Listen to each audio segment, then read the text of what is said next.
Hi Leo, this is Job. Welcome pa sa ating channel. By the way Leo, this is your weekly Gabay Tarot reading. Gamitin ang reading na ito bilang gabay lamang. Tandaan Leo, ito po ay channel reading.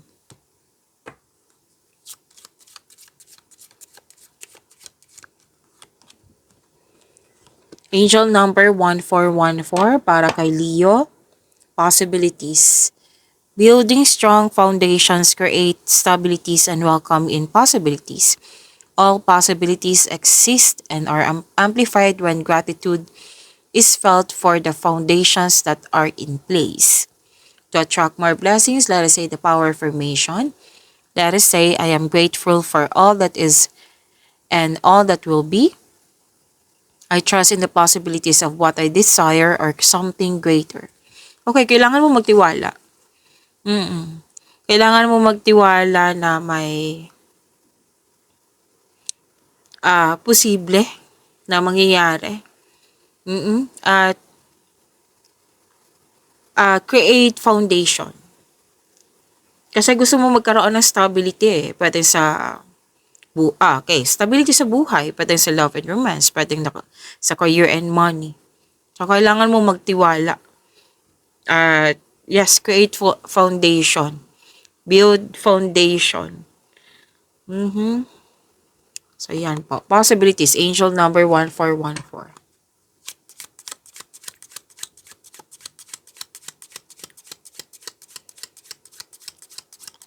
Maraming salamat po sa inyong patuloy na suporta sa mga nag-donate, sa mga hindi nag-skip ng ads. Subscribe na po kayo sa ating channel at click bell notification para updated po kayo sa bagong video natin. Para sa mga gusto magpa-reading po, comment po kayo ng personal reading and check my reply sa comment section. By the way, Leo, still may sipon na tubo ako. Baka mapansin mo na pahinto-hinto ako kasi nag-water therapy ako at kumakain din ako ng strepsils kasi kailangan na po. So, focus kayo sa mensahe para may makuha kayong gabay for this week, okay?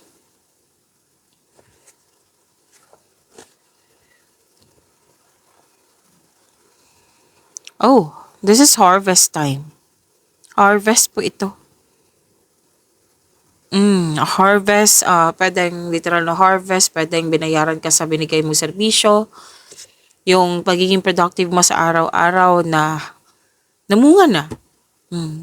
May nakita ako ditong pwedeng may na-miss kang tao. Or hindi kayo nag-usap. Loss of connection, yan. Na-miss mo siya or nagkaroon ng loss of connection. And may malaking influence ng isang lalaki. Pwedeng ikaw to, pwedeng siya. At nakita ko ulit dito na may dumating na opportunities na kailangan mo magkaroon ng best decision and best choice.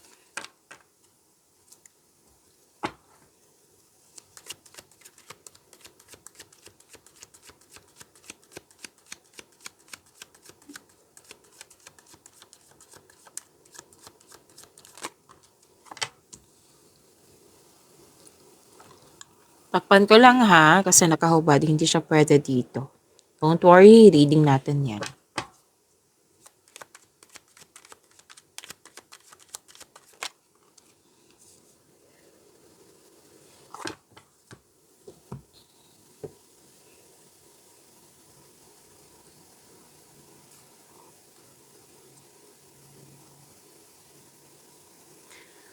Okay, ano yung energy for this week? January 20 to 25, 2026.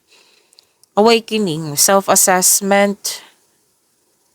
For me, this is realization May transformation, may ending with new beginning. Kung dati napanghinaan ka ng loob, ngayon increased confidence na, which is good. Leo, may parating na paghahatol or may pagbubunyag. May nakita rin ako ditong maghingi ng sorry. Okay, so this is also means accept and release your past so you are able to enjoy the next phase of your life. So this is surrender, accept, release, and forgive. Kasi may dito may pagkakamali. Like hindi nagkasundo. Ang advice kasi ng card dito, accept your mistakes as well sa person na ito so you can successfully let the past go. Kasi ang punto nito is magkaroon ng pagkakaayos para magkaroon ka ng inner peace. Or pwede din, di ba may sabi ako kanina na may babalik. What I meant, may maghihingi ng sorry. May hihingi ng sorry dito. Mukhang ano to, yung sinabi ko kanina dito na loss of connection. Lumabas din po siya dito na may balak bumalik yung taong nagkaroon kayo ng loss of connection. Dating malapit sa'yo, Leo, para humingi ng tawad at mag-put ng closure. So kung sakaling maghingi ito ng sorry sa iyo, seek forgiveness in order to move forward. Okay? Para magkaroon na ng inner peace. Pwede mo naman patawarin through your mind kung hindi pa kayo handa. Forgive this person through your mind and heart. Para din magkaroon ng inner peace. Okay?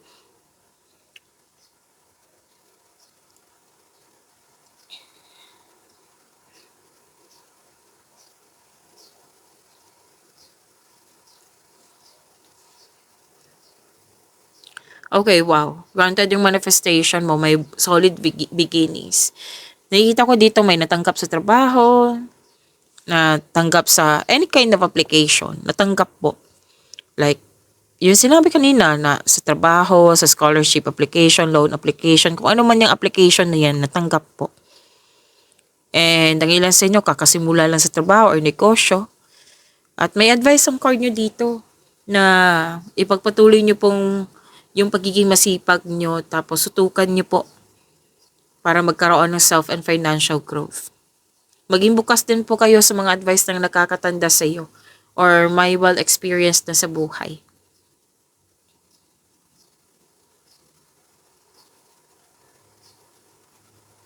So may parating na masaganang panimula lalo na sa mga ginagawa nyo dyan. I think this is about career and money. Basta sinabi ng card dito, kasi gumagawa kayo ng plano So sinabi ng card dito na mag-ingat sa paggawa ng plano para magtagumpay ito. Nakatuto ka sa mga ginagawa mo na hindi ka nagra-rush, which is good.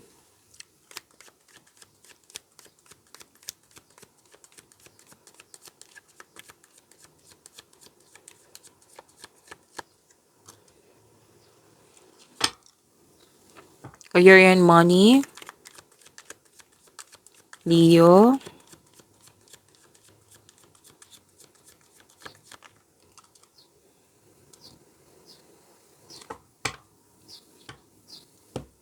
Kung ano mo yung challenge na na-encounter mo ngayon, pwedeng busy kayo, nasa-challenge kayo, hinarap mo dito kaya na-overcome mo.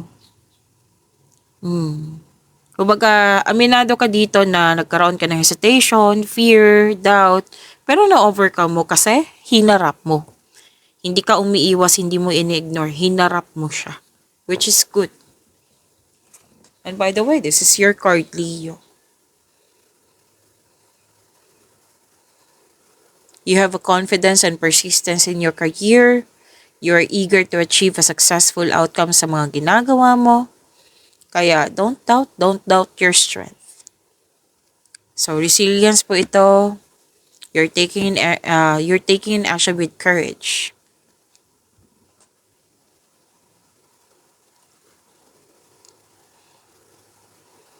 Okay. May advice na ng card nyo dito na kung may hinihintay kayo na nag-cause ng delay, sabi ng card na iwasan yung mainip or ma-disappoint. Why not invite? 'Di ba? Kaysa piliin yung ma-disappoint or mainip, why not invite? Ipag-pray mo. Invite mo. Dumating ka na kasi kailangan kita at the right time. Okay? Yan ang advice ng card na may advice din ng card dito na mukhang mag-invest kayo or maggasta sa isang bagay. So sabi ng card na huwag magdesisyon agad. Kumbaga, time for reflection. Pag-isipan ng mabuti kung kailangan ba mag-invest or maggasta sa isang bagay.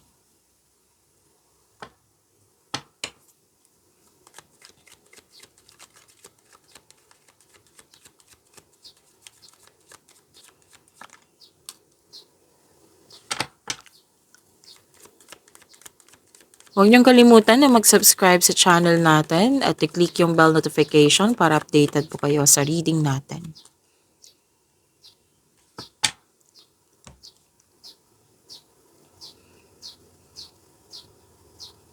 This is about love life, self-love, partnership, and romance.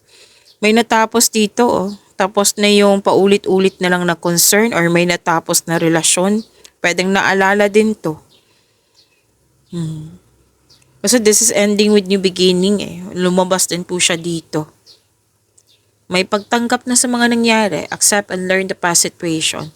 Kasi kung magkaroon ng pagtanggap, yung pagtatapos ng isang mapait na sinapit, single ka man marelasyon sa buhay mag-asawa to ha. May nakita kasi akong pagtanggap dito, pagsuko. Kasi ito ay lumilikha na isang pakiramdam ng kapayapaan at pasasalamat. Kumbaga thankful ka kasi tapos na. Pwede yung paulit-ulit na concern na bigyan ng solusyon at sagot sa mga katanungan. Oh, thankful ka kasi tapos na. Yung paulit-ulit.